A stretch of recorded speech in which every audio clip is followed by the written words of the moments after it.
want to talk a little bit more about how you came about writing, because I know that you are an academic. You're pursuing your PhD, I believe. Yes. In creative writing. Yes. Can you tell me a little bit about those experiences and how those helped you become a published author? Sure. I think if I hadn't done I did a master's course as well, and I think if I hadn't done my master's course, I would never have met my publisher, and I never would have got a book deal. So it's helped enormously. It really, really has helped. And it's really fascinating doing the PhD at the moment because Stolen is part of my PhD. And so to think about Stolen critically has been so helpful for things like this, and to talk about it with fans and stuff, to be able to think about, okay, why did I do that, and what was the themes behind that? Because I've had to think about it for the PhD, it really does help me with promoting the book as well. So I would completely recommend doing any further education in creative writing, even though it sounds a bit strange. Why would you do a doctorate in creative writing? It's been very helpful for me. As you've been focusing a little bit on your motivations for writing the book, has anything surfaced for you that you've been really surprised at, that you didn't know necessarily was bubbling under there, that came out?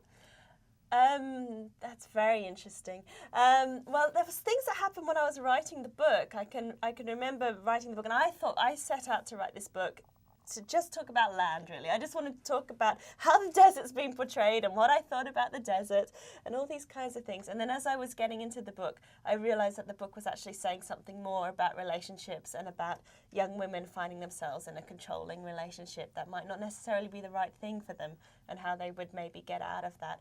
And when I set out to write this book for the PhD, that was not in my mind at all about what I was going to write. But as I started to analyse the book, I thought, actually, this is going in a slightly different direction here. And that's cool. That's great.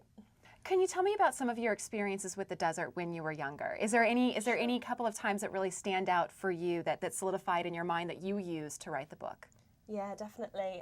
When I just finished school, I thought I needed a little bit of an adventure, so I took myself off to the middle of the outback and I went on a camel trek through the middle of the desert, and that was just fantastic. That was the first time that I'd spent an extended time in the middle of the outback, and there was nothing. There was no cars, no other towns, no people, just the people on the trek, and it was just something I'd never experienced before, and just thought this was just fantastic. Got to know camels quite well too, which is also interesting.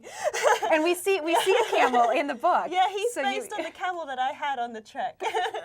Very much a love-hate relationship with the camel also.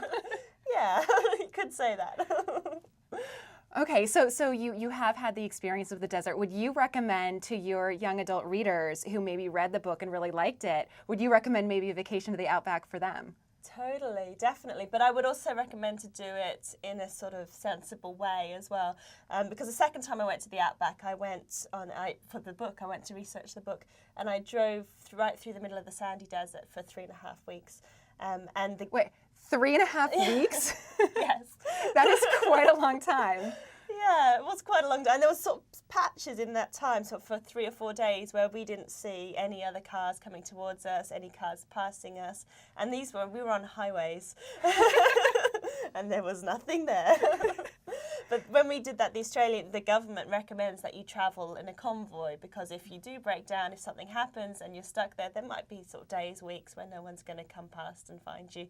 And if you don't know where the water is, you're going to be in big, big trouble. And people do die. People do go into the outback, and they die because they don't have petrol and they just have no water after a while. So, yeah, I would say the outback is an amazing, amazing, beautiful, special place, but you have to think about it in terms of that it can be dangerous, and to prepare oneself for it as well.